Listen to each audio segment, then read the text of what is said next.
नमस्कार दोस्तों, आज हम बात करेंगे कुछ ऐसे प्रॉब्लम बिहेवियर्स के बारे में जो आजकल बच्चों में ज़्यादा देखने को मिलते हैं। मेनली हम प्रॉब्लम बिहेवियर को जर्नली अगर समझना चाहें तो ऐसे बिहेवियर्स जो किसी एज लिमिटेड एज में बच्चे में नहीं होने चाहिए। यानी जब अगर बच्चा कोई छोटा है, अगर वो झूठ बोलता है, किसी चीज़ के लिए ज़िद करता है या अपने माँ बाप की बात नहीं मानता है, तो एक एज लिमिट तक वो सारी चीज़ें ठीक रहती है। लेकिन अगर बच्चे की एज बहुत ज़्यादा हो रही है और वो चीज़ें सेम टू सेम बच्चे में दिखाई दे रही है, तो हम मानते हैं कि बच्चा बिहेवियर प्रॉब्लम से ग्रसित है। तो मेनली साइकोलॉजी में हम इसे दो भागों में बांटते हैं। पहला ओडीडी, ऑपोजिशनल डेफिएंट डिसऑर्डर, यानी जो भी चीज़ें आप बोलेंगे, बहुत सारी पेरेंट्स की शिकायत ये रहती है कि हम बच्चे को जो भी चीज़ें बोलते हैं, बच्चा हमेशा उसका उल्टा जवाब देता है।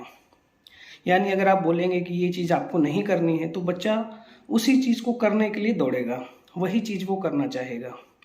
दूसरी चीज़ है कंडक्ट डिसऑर्डर, या आचरण या व्यवहार से संबंधित ऐसी समस्याएं जो ज़्यादा संगीन है या ज़्यादा जिसमें प्रॉब्लमेटिक बिहेवियर दिखाई देता है।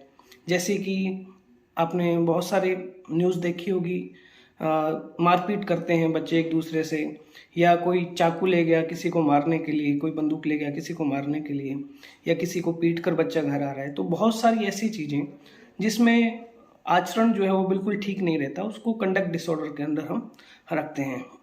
अब इसके बहुत सारे रिस्क फैक्टर हैं, बहुत सारे कारण हैं जिन कारणों से ये डिसऑर्डर बच्चे में आते हैं, प्रॉब्लमेटिक बिहेवियर्स आते हैं। इसमें मेनली फैमिली का एनवायरनमेंट है, या फिर बच्चे का जो एनवायरनमेंट है, स्कूल का एनवायरनमेंट है, उसकी फैमिली है, उसके फ्रेंड्स हैं, किस प्रकार के एनवायरनमेंट में बच्चा रहता है और किस प्रकार की चीज़ें बच्चा आजकल, क्योंकि डिजिटल ज़माना है, बच्चा किस चीज़ की चीज़ें अपने मोबाइल में, टीवी में, लैपटॉप में देखता है, कैसे लोगों के साथ रहता है, क्या उसका न्यूट्रिशन क्या है, उसके घर का माहौल कैसा है। ये सारी चीज़ें बच्चे में प्रॉब्लमेटिक बिहेवियर को जन्म देती हैं। तो इसको ठीक करने के लिए मेनली जो है वो आपको किसी काउंसलर की या साइकोलॉजिस्ट की आवश्यकता है आपके बच्चे के लिए। तो अगर आपको इसके बारे में ज़्यादा जानकारी की आवश्यकता है तो आप हमारे centre Balaji special education and rehabilitation institute Suratgarh में विजिट कर सकते हैं। Thank you so much.